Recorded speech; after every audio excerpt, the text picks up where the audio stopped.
சேர். நான் இன்றைக்கு 27வது கேள்வி விளங்கப்படுத்த போகின்றேன். இவ்வடிவங்கள் பற்றிய பிழையான கூற்று யாருன்னு கேட்டிருக்காங்க. சதுரம், வட்டம் இரண்டினதும் கோடுகளின் சுற்றளவு சமம்.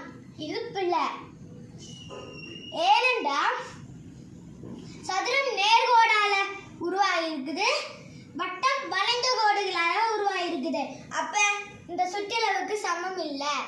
அடுத்தது, சதுரம் முக்கோணம் கோடுகளின் எண்ணிக்கை வித்தியாசம். அது சரி.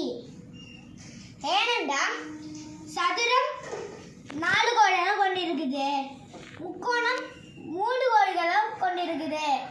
அப்ப அந்த விட சரி. மூன்றாவது, சதுரம் நேர்கோடுகளாலும் வட்டம் வளைந்த கோடுனாலும் ஆனது. அதுவும் சரி. ஏண்டா சதுரம் நேர்கோடால தான் உருவாகி இருக்குது, வட்டம் வளைந்த கோடுகளால் தான் உருவாகி இருக்குது. அப்ப அந்த விட சரி. ஆனா இப்ப கேட்டிருக்கிறது இவ்வடிவங்கள் பற்றிய பிழையான கூட்டு தான் கேட்டிருக்கணும். அப்ப 27வது கேள்விக்கு முதலாவது விடை. நன்றி.